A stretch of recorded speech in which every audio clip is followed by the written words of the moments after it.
Good afternoon and welcome everyone. Thanks so much for joining our webinar session today, which will focus on the targeted school safety grants for non-public schools program competitive solicitation that was recently released by the Pennsylvania Commission on Crime and Delinquency, or PCCD.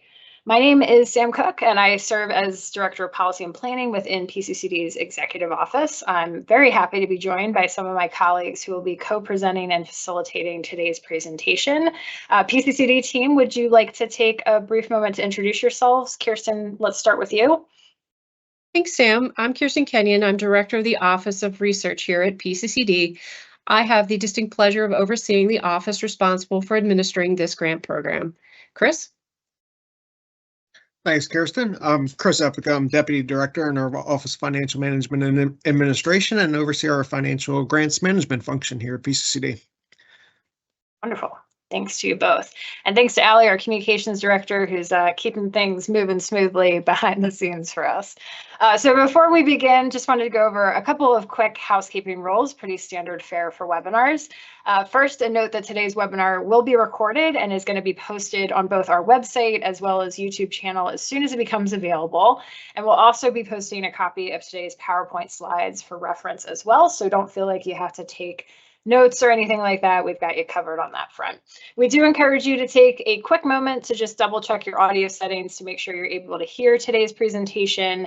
Just a quick note that we cannot hear you on this Microsoft Teams live platform. However, you will be able to submit questions using the Q&A feature, submitting those written questions to us throughout today's presentation. Please rest assured that questions that are submitted by you all using that Q&A chat, although they aren't immediately visible to everybody, they have been received and are being reviewed by our team, so we can address those later in the session.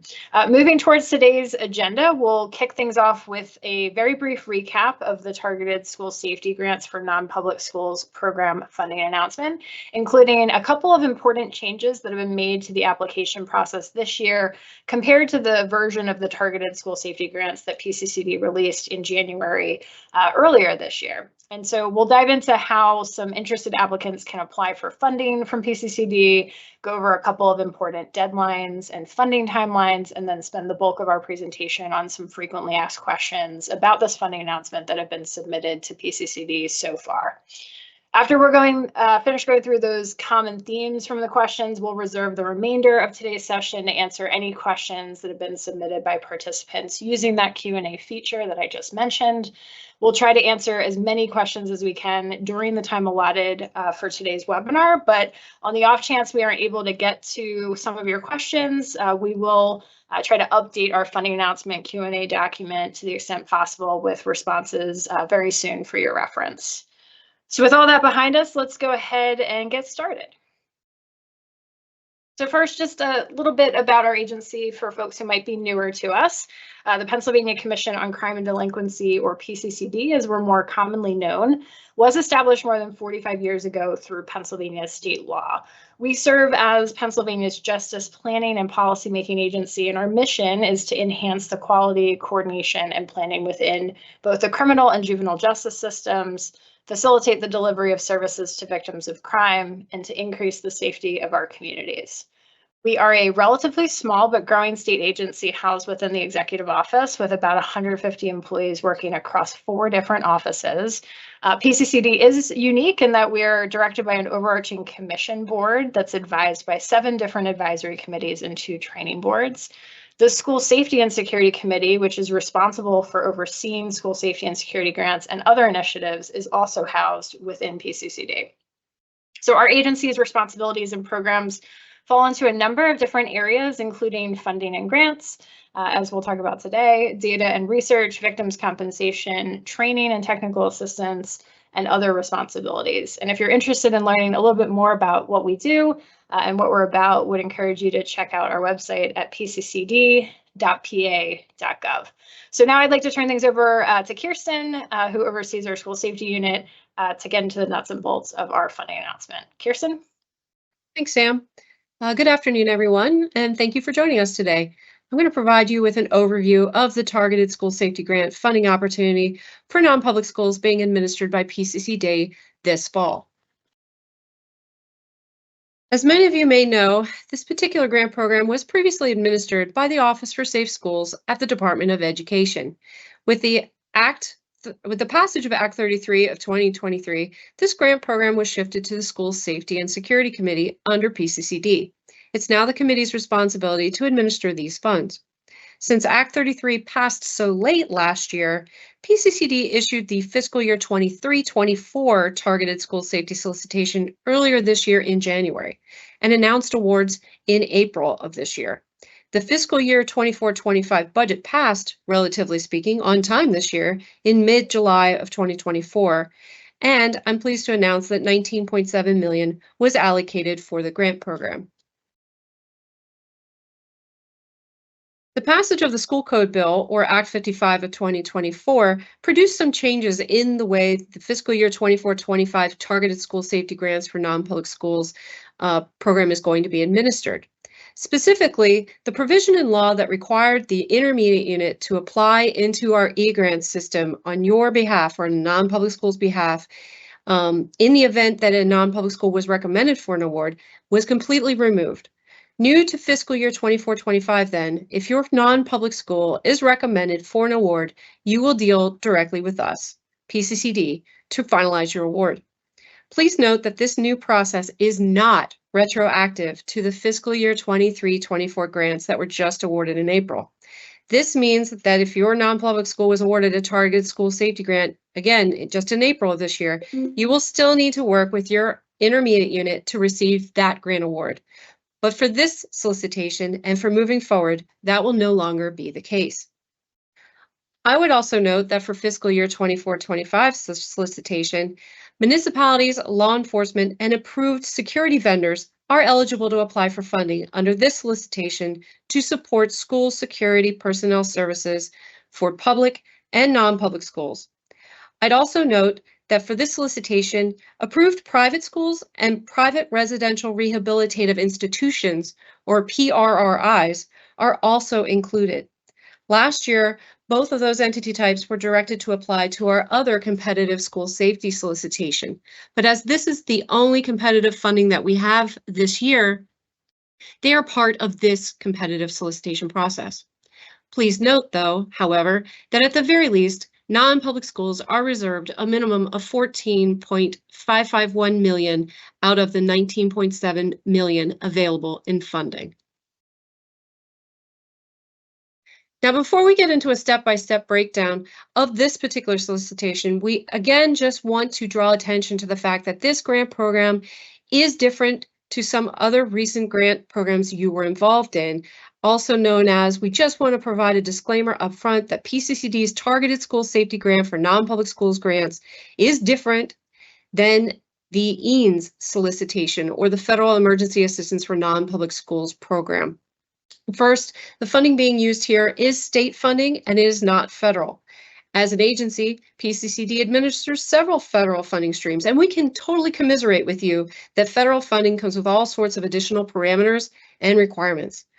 While I'm not saying that there won't be requirements to be met, I am saying that some of the special hoops that the feds love to put us all through will not be required in this grant program.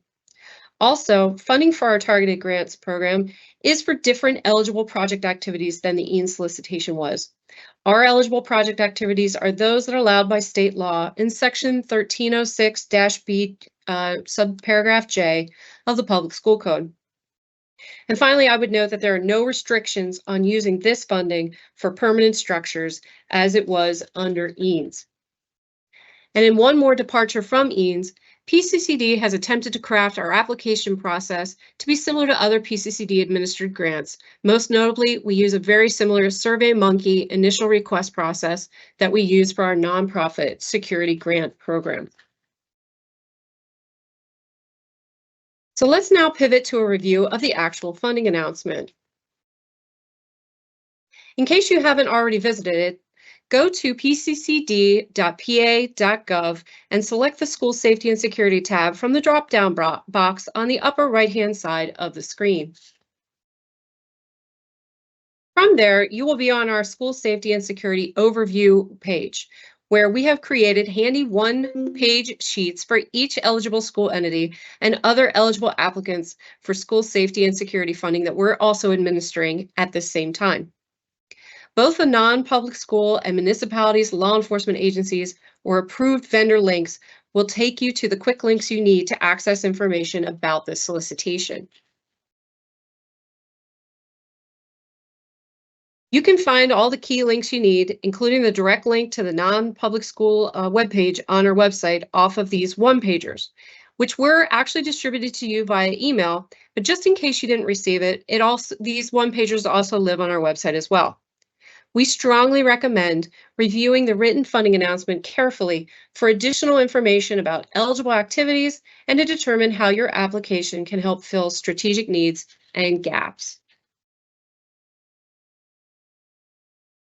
As I noted earlier, a total of $19.7 million in state funds are available for the competitive fiscal year 24-25 targeted school safety grants for non-public schools program solicitation, with at least $14.5 million of that amount reserved for awards for non-public schools.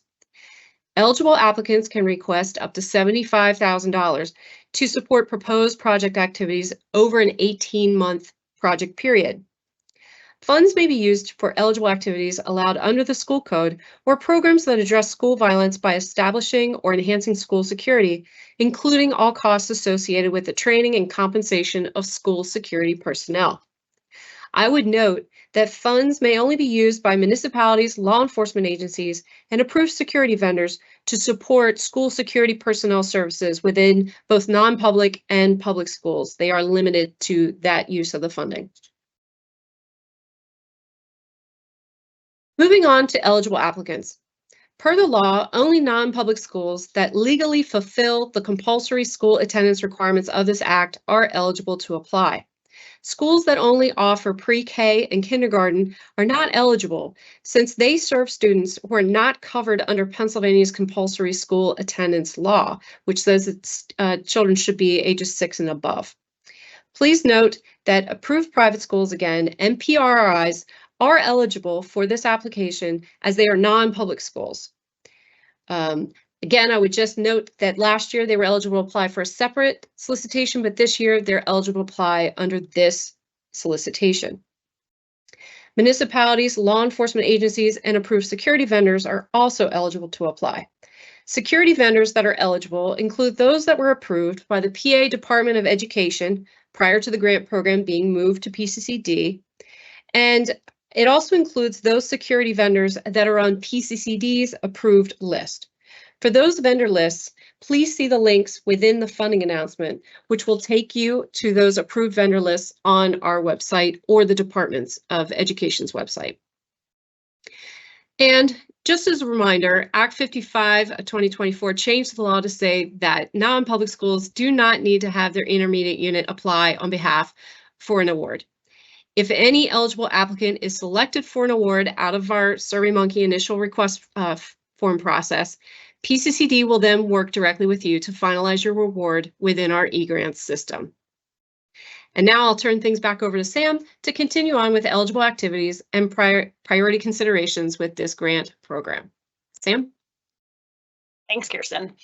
So funding under this competitive solicitation, as Kirsten alluded to, can be used for a pretty wide range of physical security enhancements, school security personnel, behavioral health services and needs, including but not limited to the activities that you can see on this slide. Just a note that you're not limited to what you apply for. You can come in for a multitude of items or activities, so long as you don't exceed the maximum cap of $75,000 per award. A full listing of eligible project activities is available for reference on PCCD's school safety webpage and on your one-pager that Kirsten just mentioned. And a quick note on activity 12 on that list for security, technology, and planning. We have interpreted that eligible activity pretty broadly in years past to cover a wide scope of activities, equipment, and software. Please note that due to the competitive nature of these grants, PCCD staff cannot weigh in on project eligibility for a specific activity.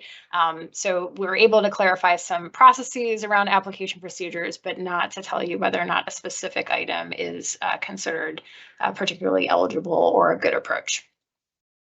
So now that we've covered the programs and activities that funding can support, let's talk a little bit about some of the priority considerations that PCCD will factor into our review of applications submitted under this competitive solicitation. First, priority consideration will be given for requests to address any gaps identified in physical security assessments or behavioral health assessments conducted for the school entity that meet standards and criteria established by PCCD's School Safety and Security Committee. A note that you can view and download these standards and assessment criteria by visiting the aptly named assessment criteria section of PCCD's School Safety and Security website. The second priority consideration will be for funding requests that help school entities meet level 1 of the baseline criteria standards for physical security and/or behavioral health that were adopted by the School Safety and Security Committee last year. We'll get into baseline criteria in just a little bit more detail in a few moments. Worth noting, as it's stated on this slide, that PCCD considers proposals for using funds to complete physical security or behavioral health assessments to be a level 1 baseline criteria activity. So if your school entity hasn't already completed one of those assessments in the past, it may be something you could consider with this funding opportunity, again, amongst a very long list of other eligible activities. And finally, PCCD will take geographic distribution into account when making funding recommendations under this solicitation. So we mentioned baseline criteria standards, and you might be wondering what exactly those are.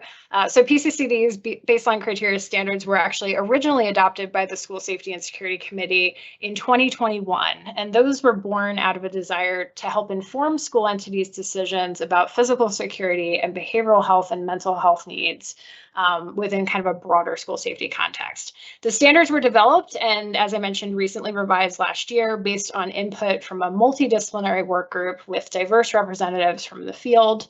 And the baseline criteria standards have organized criteria around multiple levels, with the most basic or foundational elements as level 1, and then more advanced criteria following at levels 2 and 3. And as we covered earlier, while not required, PCCD is strongly encouraging non-public schools to review these standards and use some of the tools and resources that our agency has developed to help you understand and navigate what those might mean for your school entity. Those include self-assessment checklists that are interactive that you can complete at your leisure, as well as some resource guides to help you navigate those standards. You can also check out a webinar session that PCCD recently hosted focused on those revised baseline criteria standards, both using a link on our school safety page and by checking out our YouTube channel.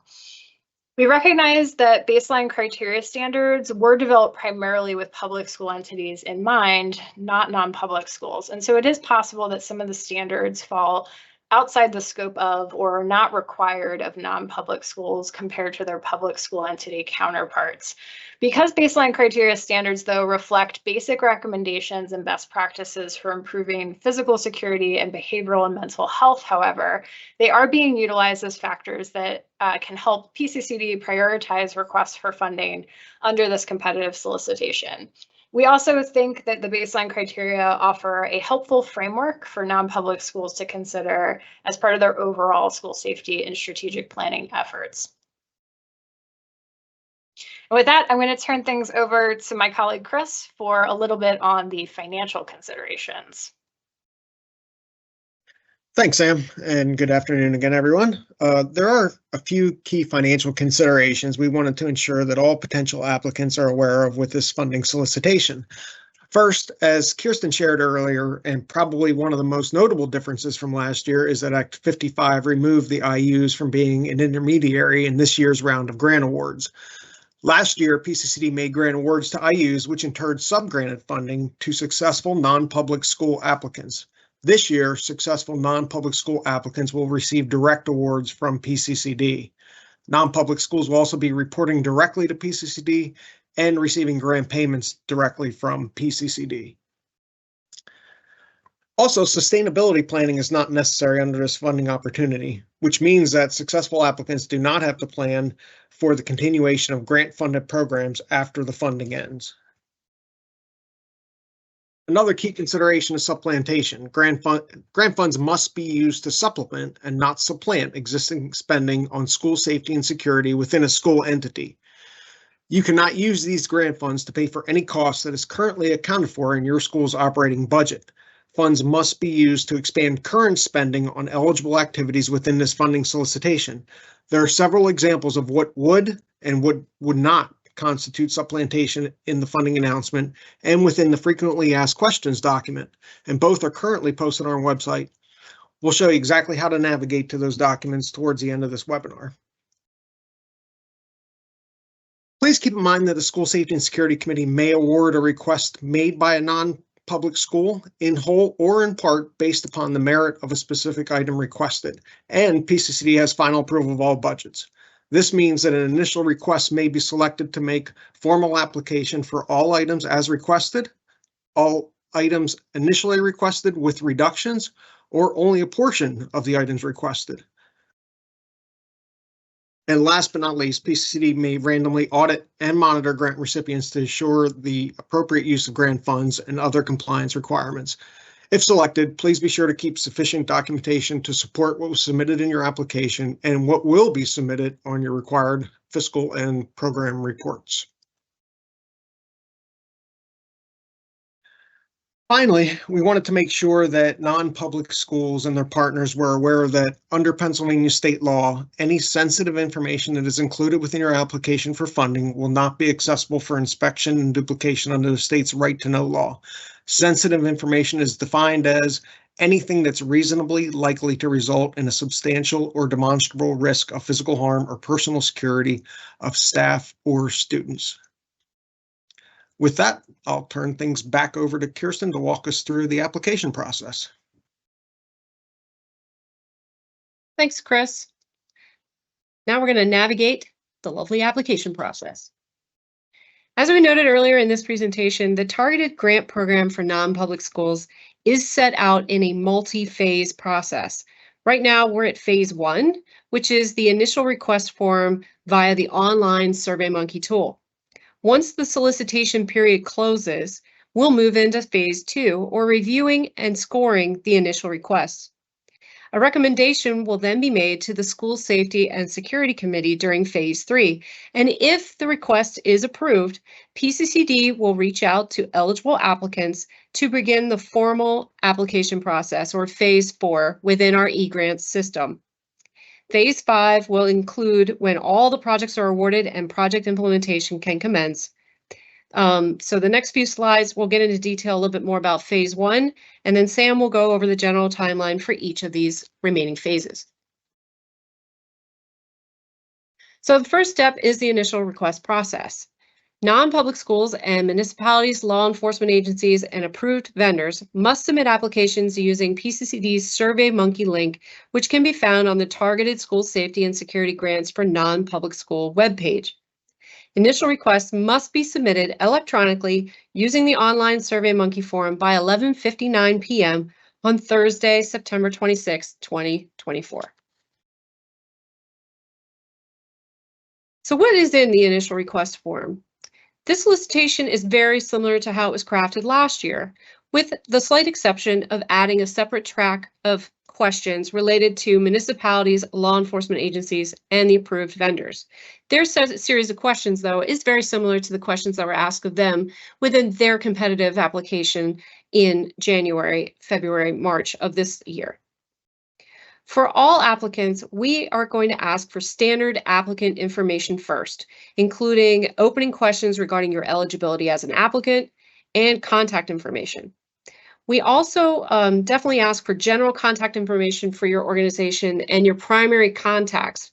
And please make sure that these individuals that you put in your grant application are up to date so that we can track you down later if you are selected for an award.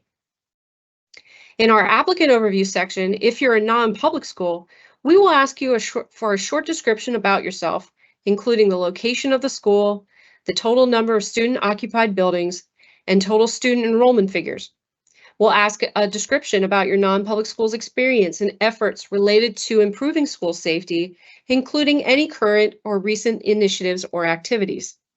We'll also ask you to include statistics related to school violence as well, because that is something that we're required to do by law. And finally, we'll also ask you for a brief description of your overall financial situation. Similarly, for municipalities, law enforcement agencies, and approved vendors, we'll ask for a short description about yourself and the school that you intend to provide school security personnel services for. We're going to ask about your experiences with school safety and to also explain why funding is needed. The project description section for non-public schools will ask about whether or not you're coming in to meet any level 1 baseline criteria needs for either or both physical security or behavioral health needs. This section will also include a general executive summary so that you can summarize your proposal, and will also ask you for some basic budget information. Again, there's a similar level of questions for municipalities, law enforcement, and approved vendors. Finally, the initial request form includes some standard assurances that you that just ask that you understand that you have read the funding announcement and understand all the next steps in the process prior to submittal. Again, and we cannot stress this enough, applicants are really strongly encouraged to carefully read and review the written funding announcement and also check out the request form or the PDF version of the SurveyMonkey survey prior to sitting down and filling out your application on SurveyMonkey. It's really best to pre-prepare all of your responses to the form prior to filling it out online. I'll now turn things over to Sam to discuss our anticipated funding timeline. Great, thanks, Kirsten. So now that we've covered some of what you'll be asked to address within your application, we wanted to provide an overview of the anticipated funding timeline. So as you can see on this slide, we started this journey back on August 8th when the fiscal year 24-25 school safety solicitations opened. The application deadline for the targeted school safety grants for non-public schools is the same as it is for all of the other fiscal year 24-25 school safety solicitations that are currently open through PCCD, and that deadline is September 26, 2024. After applications have been submitted, PCCD staff will review, and in the case of competitive applications like those submitted through the Targeted School Safety Grants for Non-Public Schools solicitation, score those submitted proposals. PCCD staff anticipate making funding recommendations for consideration by the School Safety and Security Committee for this grant program at their November 13th, 2024 meeting. As noted previously in our presentation, this funding announcement is unique in the sense that it has a two-pronged application process. We're currently in the initial request phase, which involves non-public schools submitting their funding requests to PCCD directly through the SurveyMonkey form. Once we've cleared the review, recommendation, and approval of non-public schools requests at the November 2024 School Safety and Security Committee meeting, we'll be initiating the second phase of the application process, which will require getting application information uploaded into eGrants and fleshing out your budget a bit more. And that would be for non-public school applicants and other eligible applicants that were recommended for funding by the committee. And again, for non-public school applicants this year, a change that this will be a direct application process since you will no longer have intermediate units making application on your behalf. And a reminder that PCCD staff will certainly be available to assist organizations throughout this process if they need support and assistance. Once formal applications have been submitted and finalized in eGrants with all the PCCD requirements met, applications will then move to the awarded stage. As noted on this slide, awards are contingent upon the successful submission and finalization of this formal application process before any awards could be finalized for your entity if you were recommended. Awarded projects will be for an 18-month period beginning in January 2025 and ending in June 2026, unless you request an extension through a project modification request or PMR. So we know that's a lot of information that we just rolled through. So just to step back and recap a little bit, First, eligible non-public schools have until September 26th to submit their initial funding requests for up to $75,000 to PCCD using the designated SurveyMonkey form. Remember again, as Kirsten reiterated, to please share your work outside of the SurveyMonkey form. It will save you much heartbreak if you do that simple step. Once applications are submitted in SurveyMonkey, PCCD will conduct a review and scoring process to identify the projects that we'd like to recommend for funding. Once recommended projects and non-public schools are approved by the School Safety and Security Committee at the November 13th meeting, PCCD will reach out and engage applicants that are recommended for an award to develop a single formal application in PCCD's e-grant system that includes all of the recommended non-public school projects as recipients, and any other information that's needed to finalize that process. Awards will be contingent on successfully completing the formal application in e-grants, and once awards are granted, non-public schools will have up to 18 months to implement your projects. So all that set aside, I'm now going to turn things back over to Kirsten to walk through how you can ask questions about this solicitation if you haven't done so already. Kirsten? Thanks, Sam. For those of you not familiar with our process, PCCD does allow applicants to ask questions during open competitive solicitations to seek clarification on the solicitation itself. As this is a competitive funding announcement, and we want to ensure that everyone is receiving a similar response or the same information, our process is to request questions through email. That way we have the question in writing, and then what we do is we respond in kind to the original questioner via email in writing, and then we post the individual questions received and their answers as they come in on a document on our website. I would note calling staff is not a great idea. Staff should direct you to the email Q&A process. We understand that sometimes only navigating questions via email can be a little bit challenging, but it's really the best process that we have to ensure an equitable response to all eligible applicants. So with that said, how can you submit your questions? Well, today's webinar is a good place to ask. I can see in the Q&A section that some of you have already submitted questions, and we're going to attempt to answer as many of them as we can during today's call. But if we don't get to your question, or if you happen to think of a new one in the next few days, please feel free to email our resource account at ra-cd-npsec-grant@pa.gov. It's on the screen there, and we'll respond to you as soon as possible. As I just noted, since this is a competitive application, we do post responses to questions received on our Q&A webpage. We highly recommend reading the online Q&A webpage before you submit a question to us, because it's entirely possible that someone has already asked it and we've already answered it. Also, we strongly recommend reading the online Q&A page prior to submitting your application, as you may discover some nugget of information that may be helpful to you. To find the Q&A document, you need to go to PCCD's active funding announcement webpage, which you can see the address up at the top of this page. We recommend bookmarking this page as the Q&As are updated on a routine basis. And it's possible that somebody, again, has already asked your question. The answer may already be there. And bookmarking this page is also helpful, as all of PCCD's competitive funding opportunities are posted on this page, and there may be another solicitation that's out there that may strike your fancy that you would make application to.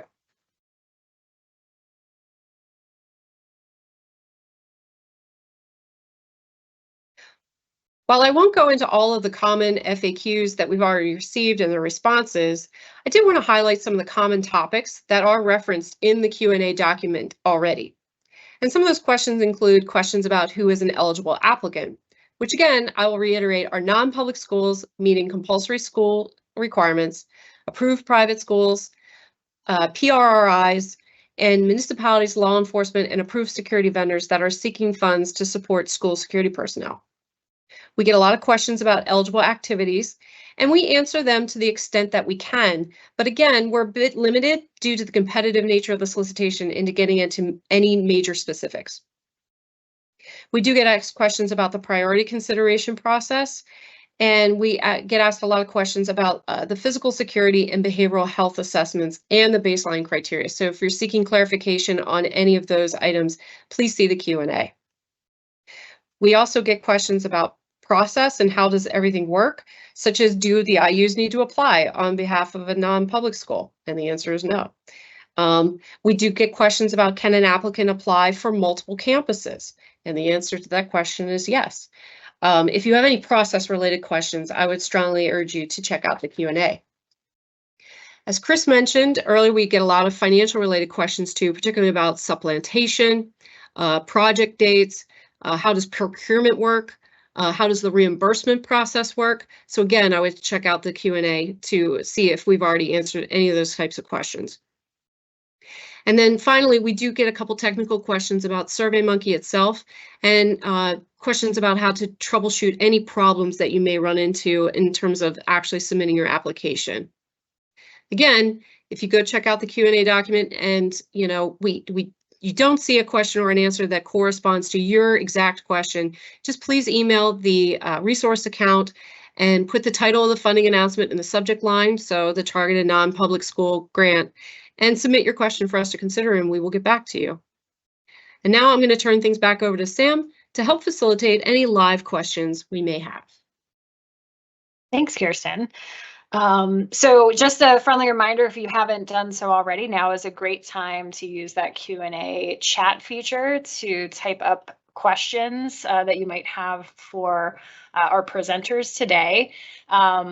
And I'll just say too, if you are not a non-public school or not an eligible entity for this specific solicitation, but you're looking for public school entity opportunities, so if you're a school district or a charter school, just a heads up that we will actually be having a webinar with similar information for solicitations that you are eligible for that will take place later in the week. And so we'll be sure to make sure everybody registered for this webinar gets links to those as well in case they're of interest.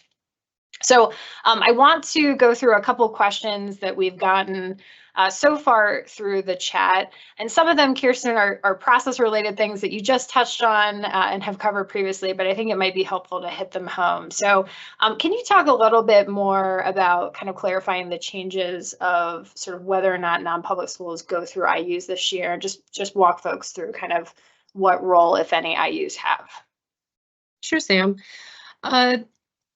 Due to the change in the law in Act 55 of 2024, they changed that section of law that requires all non-public schools to have to go through their intermediate units to apply and to receive an award under this solicitation. So that use of the intermediate unit as an intermediary has been removed for this particular solicitation and for any future targeted school safety grant solicitation. I would note that if you did receive an award under our fiscal year 23-24 targeted school safety grant program, though, and that solicitation, you did have to go through your IU, and you will have to continue to work through your IU to administer that particular grant. But I'm pleased to announce that moving forward for this solicitation and any future solicitations, unless the law changes again, you are the direct applicant and award recipient of these funds. Perfect. Thank you so much, Kirsten. We had a couple other questions from folks kind of generally asking the question in the vein of if we have multiple sites. So, for a Catholic network, for example, or a diocese, and we have multiple schools, what sort of the best practices would be for submitting an application? Is that more than one, or just how that whole process would work? So do you mind covering that, Kirsten? Sure. Our expectation would be that the eligible applicant would be the one that submits the application. So I would not anticipate that we would see, say, as the exact example that was provided there, like the overarching admin building would be applying on behalf of all non-public schools under their oversight for us, like just for a single activity or service, like security personnel services. But we would expect to see each individual applicant coming in for what they need in terms of service in their area. Okay. And so would that be, just to clarify further, like a separate application for each school in most cases? That is correct. One single? Okay, perfect. All right. I think, Chris, I'm going to put you on the hot seat for some supplementation related questions because I know those are your favorite. So we did get a question as an example about a security resource officer, a school resource officer that's currently grant funded, but the grant is expected to end. And so the question is whether or not they would be able to come in for that same position through this grant program that PCCD is offering.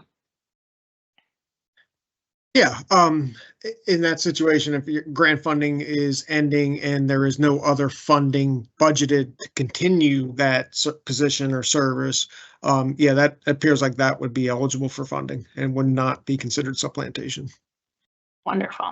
Thanks for clarifying. Kirsten, I'm going to go back to you for another logistics question. So one of our participants asked or indicated they have two projects in mind, one for physical security and the other for behavioral health type supports. And the question is whether those should be included in a single application or submitted as two separate requests. What say you to that question? They should be submitted in a single application as each entity is only eligible to receive one award, and that is up to the maximum $75,000. So one application, please. But you can come in for a multitude of activities or items. Wonderful. Chris, I have another supplementation question for you. This participant wants to know, is it supplementation if the school would eventually find a way to pay for something if a grant isn't received, or only if it's not currently in the operating budget? What's your response to that? So basically, you can use this funding to pay for anything that expands school security services that you're currently providing. So if it's not in your current operating budget, or you don't have any other source to pay that's currently paying for it, you can use this funding for those types of costs. Thank you. And I would say to folks who may have additional supplementation questions, we know that this is an area that sometimes can feel a little complicated, and so certainly encourage you to ask any additional questions using the Q&A feature down the road. And we definitely have a ton of resources on this on our website as well. I've got some questions here around kind of baseline criteria. So Kirsten, I might pass those to you, and feel free to pass them back if you want. But one of the questions we got was in the application where you have to check around baseline criteria that are in place in your school. There is that caveat that you don't necessarily have to check off criteria that's not required of non-public schools. So this individual is asking kind of where they can look to know what's required of non-public schools in the baseline criteria. And then do we have to say what isn't in place if we're not seeking funding for it? So kind of a two-part of how do we know what criteria applies to us as non-publics, and then do we have to kind of disclose things that we might be missing even if we're not asking for funding for that particular activity?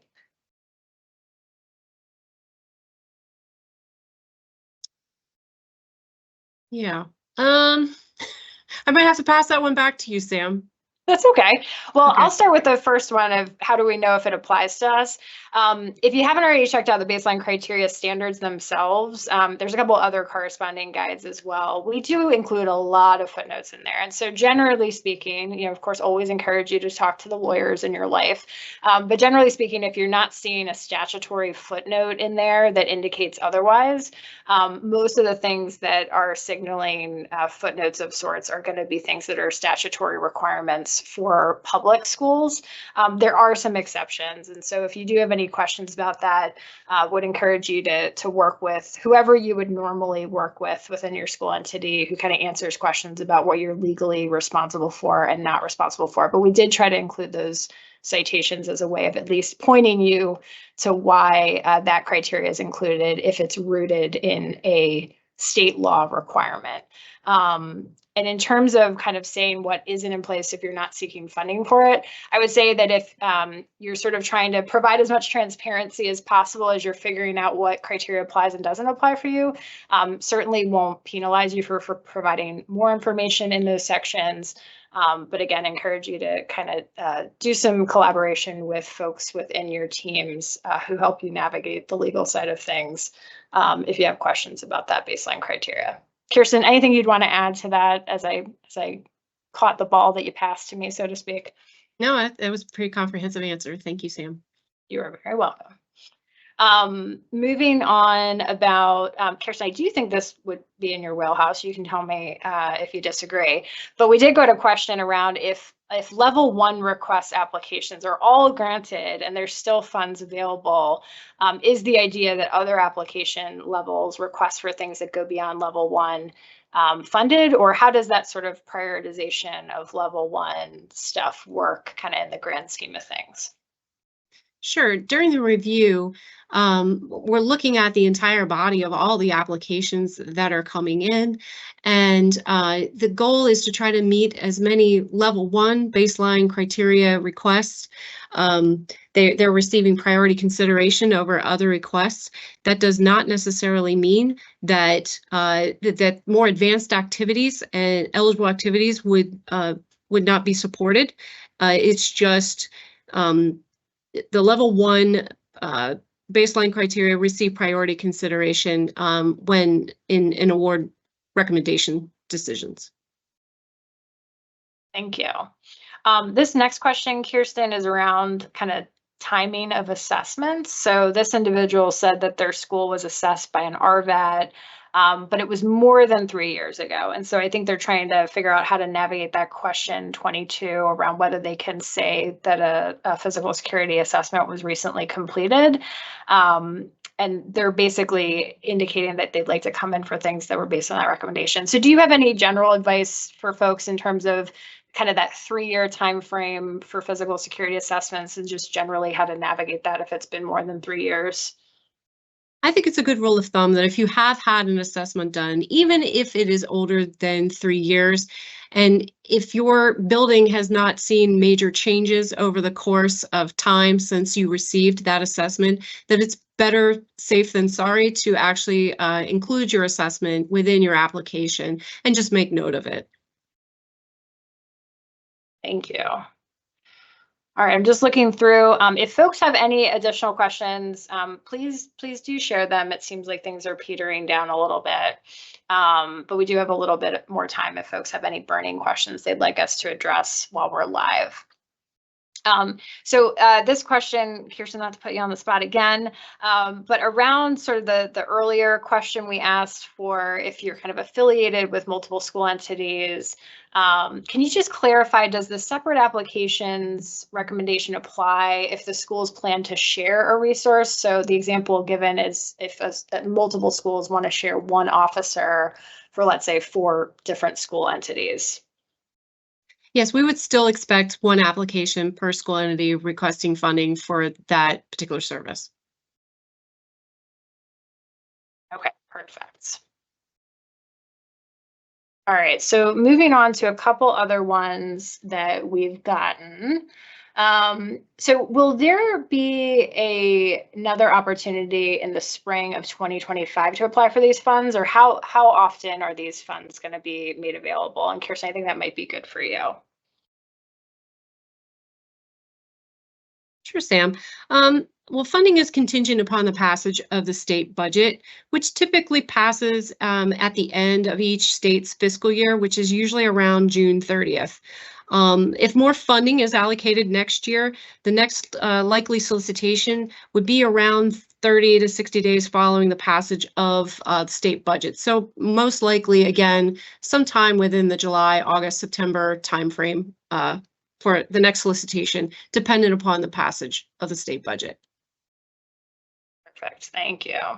And so you mentioned kind of the nonprofit security grant fund that we administer having some similar application processes. Can you clarify, is this different from the nonprofit security grant fund? I think I know the answer. Yes, actually, while they both support security needs, the fiscal year 24-25 targeted school safety grants for non-public schools is a totally separate solicitation from the nonprofit security grant program. Perfect. Another question is whether or not what was put in SurveyMonkey, are they the only items and activities that funding can be used for? Actually, probably not. The full list of items and activities that are allowed for grant funding can be found in section 1306-B, subparagraph J of the PA Public School Code. There are actually 31 eligible activities or items that are allowed for funding. Perfect. And how do you calculate the ADM, or average daily membership? Well, I appreciate that they're asking for the specifics on how we calculate average daily membership. For us, for the terms of grant purposes, it's fine to just supply with us the total number of students enrolled at the beginning of the year. We don't really need to know your average daily membership, but knowing your enrollment is helpful. Just looking through, another question we got is around cell phone pouches and whether they would be considered a level 1 item. Yes, I forgot to mention that during the presentation, that one of the new activities that was added as part of Act 55 of 2024 was the ability to use this grant funding to support lockable cell phone pouches. I will note that cell phone pouches are not at this time a level 1 baseline criteria item. So if any school is making application to come in for that particular activity or item, they would probably have to show us that they have met most of level 1 prior to asking for that particular item. Thank you. We got a question on eligible applicants. So this question is, are nonprofit organizations able to apply for these grants? I will reiterate that, eligible applicants for this solicitation are non-public schools themselves, including approved private schools and the private residential rehabilitative institutions. And again, municipalities, law enforcement, and approved security vendors that are coming in for funding to support school security personnel. Those are the eligible applicants that are allowed for by law. Okay, perfect. And Chris, I'm going to give Kirsten a break and ask you a question that we got around reimbursement and just the payment process post-award. So the question is, for smaller non-public schools, what assistance will be provided in paying for items if they do not have funding to pay upfront and be reimbursed? Sure, Sam. Well, first, all grantees would be required to submit reports quarterly, financial reports quarterly, and that's how we make reimbursement payments based on those financial reports. However, entities can submit interim reports as often as they would like, to cut down on the time between submitting the report and payment, which would help improve their cash flow situation. If they absolutely cannot pay for someone for an item without having the funding first, we would ask that they contact at that point, their assigned fiscal contact, and we would do our best to ensure that they get the funding to be able to pay for that item or service in a timely fashion. Perfect. Thanks, Chris. Mm-hmm. All right, Kirsten, you're back on the hook. The question is around if somebody was recently approved for a grant under the same program, can they still apply for this one? And then we also received a question of whether or not entities that haven't received funds in the past, would they be given priority consideration in any way? Well, the answer to the first question as to whether or not, if you had been approved previously, are you still eligible to apply? Absolutely. Absolutely. And the second question, if you had not received funding previously, do you get priority consideration? Again, that is a pretty strong priority consideration. Yes. Okay, perfect. We got a couple questions around security assessments, and some of which are around kind of who can complete them, and some around kind of how they relate to the baseline criteria levels and prioritization. So I'll start with kind of the who can complete them. Kirsten, are security assessments completed by local law enforcement agencies permitted as part of this process? Can you say a little more about that? Sure. Typically, when we're accepting assessments that were submitted to us by applicants, what we're looking for is, in terms of a physical security assessment, this Pennsylvania State Police Risk and Vulnerability Assessment Team, RVAT unit, they typically have what we consider the creme de la creme, I guess, of physical security assessments. In addition, we have a list of individuals on the School Safety and Security Committee's website of, it's called a registry, an assessor registry, and the individuals that are on that assessor registry have submitted an application to us to basically say, to ask if they have the appropriate background credentials to assure that they would be the appropriate individual or expert to conduct an appropriate assessment of your facility. And the individuals that are listed on that registry have been vetted and posted on our website because they have met the background criteria to be an expert to perform an assessment. And the other point about the individuals that are on the registry is that they're conducting an assessment that is based off of the assessment standards that the School Safety and Security Committee established back in 2018 and then did update again, I believe, in 2021 to have the most up-to-date version of assessment criteria that's available out there for the state.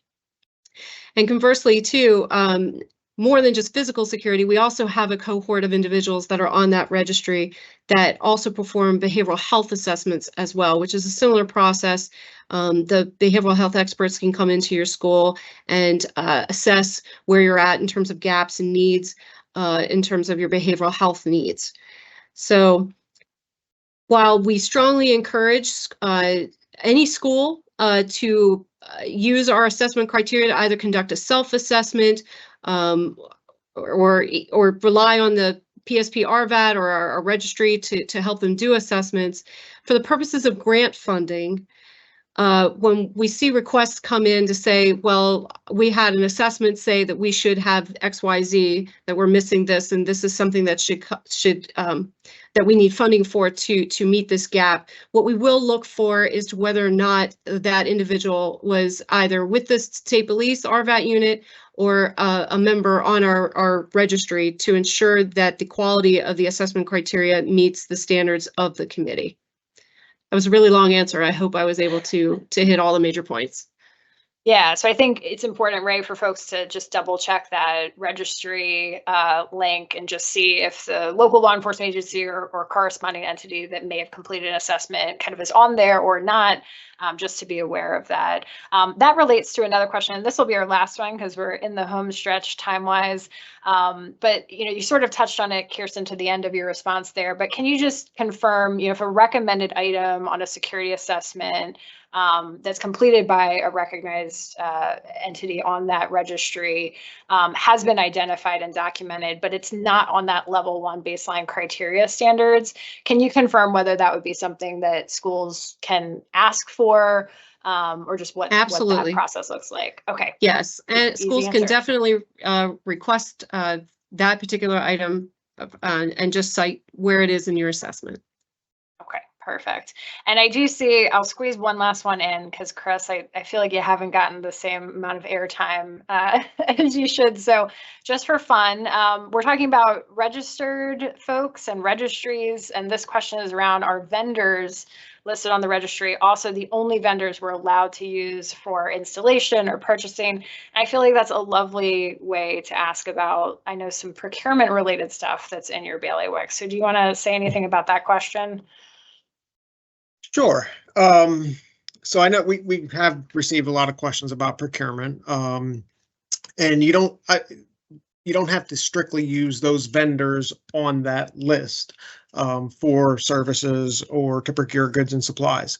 However, there are some procurement requirements that you must follow. Now, we encourage schools to follow their own current procurement requirements as long as they meet the minimum requirements required by us. And I'll just go over those real quickly. These are also in the frequently asked questions document and the funding announcement document, which Kirsten and Sam have referenced a few times throughout this presentation.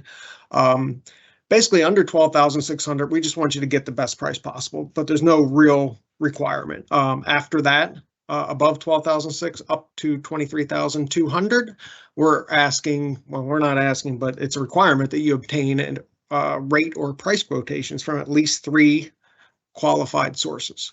And you must document that. So if you're asked to provide that later on, you have that available and you're able to provide it to our monitors.